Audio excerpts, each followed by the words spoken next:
ETF index mutual funds నేర్చుకుని stock మార్కెట్లో రాణించాలనుకుంటున్నారా? వెంటనే ఈ నెంబర్కి కాల్ చేయండి.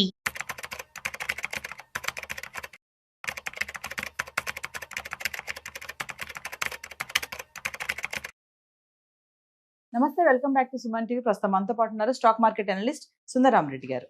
నమస్తే సార్. నమస్తే మ్యామ్. సార్, ఇప్పుడు కొన్ని బెస్ట్ కంపెనీస్ ఉంటాయి, అవేంటంటే రిటర్న్స్ అనేవి మనకి మంచిగా ఇస్తూ ఉంటాయి. సో అలాంటి వాటిల్లో కొన్ని బెస్ట్ కంపెనీస్ మా సుమన్ టీవీ వ్యూవర్స్ కోసం ఈరోజు మీరు వారెన్ బఫెట్ అంత వెల్త్ మార్కెట్ లో సంపాదించడానికి కారణం బాగా సంపాదించే కంపెనీస్ లో ఇన్వెస్ట్ చేయడం అండి. ఎండ్ ఆఫ్ ది డే ఎవరైనా ఎందుకు ఒక బిజినెస్ లో పార్ట్నర్ గా జాయిన్ అవుతారంటే, కంపెనీ కనుక గ్రో అయితే ఒకటి స్టాక్ ప్రైస్ అప్రిషియేషన్ అవుతుంది కాబట్టి ఎక్కువ రేటుకి అమ్ముకోవచ్చు. రెండోది స్టాక్ ప్రైస్ పెరిగినా పెరగకపోయినా ప్రాఫిట్లు పెరుగుతుంటాయి కాబట్టి లాభాలని మనం డివిడెండ్ రూపంలో షేర్ చేసుకోవచ్చు. అంటే ఎవరైనా స్టాక్ మార్కెట్లో ఇన్వెస్ట్ చేస్తున్నారు లాంగ్ టర్మ్ పాయింట్ ఆఫ్ లో అంటే, ఒకటి అప్రిషియేషన్ వస్తే అమ్ముకోవడానికి, లేదు అంటే ప్రాఫిట్ షేరింగ్ చేసుకోవడం కోసం. మీకు కన్సిస్టెన్సీగా ఇన్కమ్ కావాలంటే డివిడెండ్ ఇచ్చే కంపెనీలో మనం ఇన్వెస్ట్ చేసుకోవచ్చు అనమాట. అందుకని ఈ కంపెనీస్ మొత్తాన్ని మనం చూసుకున్నాం అనుకోండి, ఫెడరల్ నుంచి టైప్ ఆఫ్ స్టాక్స్ మనం అనుకుంటే కనుక ఆయన స్టాక్స్ మొత్తాన్ని 6గా క్లాసిఫై చేస్తారనమాట. And growth stocks, and fast growers, slow growers, and కన్సిస్టెన్సీగా మెయింటైన్ చేస్తున్న companies, and turnarounds, and asset play, ఇలా ఆయన రకరకాలుగా స్టాక్స్ని క్లాసిఫై చేశాడు. అండ్ వారెన్ బఫెట్ అయితే కన్సిస్టెన్సీగా ప్రాఫిటబిలిటీ అండ్ రెవెన్యూ పెరిగే కంపెనీలో మాత్రం ఇన్వెస్ట్ చేసుకోమన్నారు అనమాట. సో ఒక్కొక్కళ్ళు ఒక అప్రోచ్ ఫాలో అవుతారు. ఇప్పుడు ఇండియా మొత్తం మీద మనం చూసుకుంటే కనుక టాప్ 500లో 121 కంపెనీస్ కన్సిస్టెన్సీగా సేల్స్ పెరుగుతూ వస్తుంది లాస్ట్ 4 years నుంచి. ఆ లిస్ట్ నేను షేర్ చేస్తాను. అలాగే ఎవ్రీ ఇయర్ ప్రాఫిట్ పెరుగుతూ పోతున్న కంపెనీ లిస్ట్ ఒకటి 82 కంపెనీస్ లాస్ట్ 4 years నుంచి ఎవ్రీ ఇయర్ ప్రాఫిటబిలిటీ పెరుగుతూ పోతున్న కంపెనీ లిస్ట్ మీకు షేర్ చేస్తాను, ఒకసారి చూడండి. ఇది స్టాక్ స్కాన్స్ అని చెప్పేసి వాళ్ళ సాఫ్ట్వేర్లో నుంచి డౌన్లోడ్ చేసింది అనమాట ఇది. సో ఈ డేటా ప్రకారం మనకి కన్సిస్టెన్సీగా అండ్ ప్రాఫిట్ లాస్ట్ 4 years నుంచి పెరుగుతున్న కంపెనీ లిస్ట్ కావాలంటే మీకు ఒకటి 361 కంపెనీ అండి. ఇది వెల్త్ మేనేజ్మెంట్ కంపెనీ అనమాట. అండ్ లాస్ట్ 4 yearsతో పోల్చుకుంటే profit almost more than double అయింది అనమాట ఈ కంపెనీ, 361.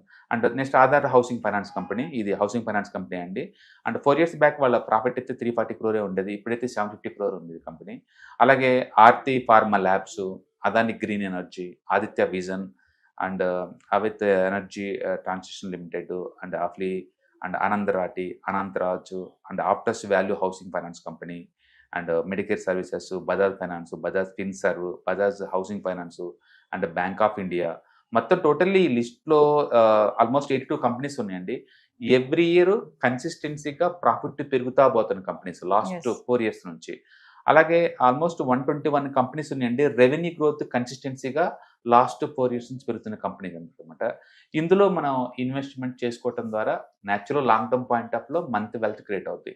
అయితే షార్ట్ టర్మ్ పాయింట్ ఆఫ్ లో అంటే, షార్ట్ టర్మ్ పాయింట్ ఆఫ్ లో స్పెక్యులేషన్ ఉంటుందండి. అందుకని చార్ట్ ప్యాటర్న్స్ ఏదైనా బ్రేక్అవుట్ అయితే మనం తీసుకోవచ్చు. End of the day stock market లో ఏ స్టాక్స్ సరే లాంగ్ టర్మ్ పాయింట్ ఆఫ్ లో అది పెరుగుతుంది అంటే ఒకటే రీజన్, అది రెవెన్యూ గ్రోత్ ఉండి ప్రాఫిట్ గ్రోత్ ఉంటేనే, ఏమి లేకుండా స్పెక్యులేటివ్ మెథడ్స్ లో ఉండవన్నమాట.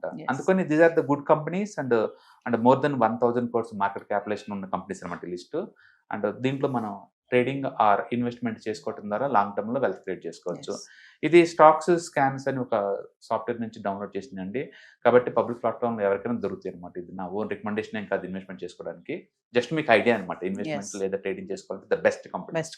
End of the stock market means nothing but profit making companies లోనే మీరు ఇన్వెస్ట్ చేయడం ద్వారా బెస్ట్ ఉంటుంది. సార్, ఏదైనా లాంగ్ రన్ లో ఇన్వెస్ట్మెంట్ చేయడం అనేది బెస్ట్. మీరు ప్రతి వీడియోలో ఒకటే చెప్పారు, లాంగ్ రన్ లో చేస్తే మనకు రిటర్న్స్ అనేవి బాగుంటాయి. It's simple and common sense అండి. ఇప్పుడు ఏదైనా కంపెనీ ఉందనుకోండి, సపోజ్ ఐటీసీ కావచ్చు, అది బిగినప్పుడు చిన్న కంపెనీ, ఇప్పుడు పెద్ద కంపెనీ. మైక్రోసాఫ్ట్ ఒకప్పుడు చిన్నది, ఇప్పుడు పెద్ద కంపెనీ. నిఫ్టీ ఇప్పుడు 24 ఉంది, 5 years తర్వాత ఏమవుతుంది, ఈజీగా 30,000-40,000 వెళ్ళిపోద్ది. వాటిని ప్రెడిక్ట్ చేయడానికి కామన్ సెన్స్ చాలు, ఎంతో ఎక్స్ట్రా ఆర్డినరీ నాలెడ్జ్ ఏమో అవసరం లేదండి. ఇట్స్ కామన్ సెన్స్ అంతే. అందుకని ఏ కంపెనీస్ అనే ప్రాఫిట్ పెరుగుతుంది, సేల్స్ పెరుగుతుంది అంటే సైజ్ పెద్దగా అవుతుంది కదా, అదే కదా అందరికి కావాల్సింది. అందుకని రెవెన్యూ పెరగటం అండ్ ప్రాఫిట్ పెరగటం ద్వారా మనం మనీ మేక్ చేసుకోవచ్చు అనమాట. ఎక్కువ సార్లు ఏ స్టాక్స్ సరే 1 year హైలు ఎందుకు ఉంటాయి అంటే, ఖచ్చితంగా అది ప్రాఫిటబిలిటీ పెరిగితేనే ఉంటాయి అనమాట. అందుకని ఏదైనా సరే మంచి టెక్నికల్ గా అంటే stock should be 1 year high దగ్గర ఉండాలి, అండ్ మంచి ప్రాఫిట్ మేకింగ్ కంపెనీ ఉండాలి. అలాంటి వాటిని ట్రేడర్స్ ని అట్రాక్ట్ చేస్తుంది, అండ్ ఇన్వెస్టర్స్ ని అట్రాక్ట్ చేస్తూ ఉంటుంది అనమాట. అందుకని ఏదైనా కంపెనీ కనుక ఎర్నింగ్ సర్ప్రైజ్ చేసింది అనుకోండి, అనుకున్న దానికన్నా ఎక్కువ ప్రాఫిట్ వచ్చింది అనుకోండి, ఒకసారి హ్యూజ్ వాల్యూమ్తో కొంట బిగిన్ చేస్తారు అనమాట ఆ స్టాక్స్ ని. సో ఒకసారి మళ్ళీ సజెస్ట్ చేసే కంపెనీస్ నేమ్స్. అంటే ఆల్మోస్ట్ ఇది రెవెన్యూ పెరుగుతున్న కంపెనీస్ ఏమో ఆల్మోస్ట్ 121 కంపెనీ ఉందండి. నేను లిస్ట్ షేర్ చేస్తాను, మీరు డిస్ప్లే చేయండి. అండ్ ప్రాఫిట్ కన్సిస్టెన్సీగా పెరుగుతున్న కంపెనీస్ ఆల్మోస్ట్ 82 ఉన్నాయి. ఓకే. అండ్ డెఫినెట్ గా these are the golden uses అండి. And long term point of లో మనీ మేక్ చేసుకోవచ్చు, and short term point of లో ఈవెన్ ట్రేడింగ్ కూడా తీసుకోవచ్చు. ట్రేడింగ్ ఎప్పుడు ఏంటంటే చార్ట్ ప్యాటర్న్ బ్రేక్అవుట్ అయితే తీసుకోండి. ఫండమెంటల్ సౌండ్ అంత మాత్రం అది వర్కౌట్ అవ్వాలి రూల్ ఏం లేదు. ఎగ్జాంపుల్ మనం రిలయన్స్ చూసుకున్న లాస్ట్ 4 years నుంచి ఏం లేదు, బట్ లాస్ట్ 1 month లోనే ఆల్మోస్ట్ 15% మూవ్ అయింది.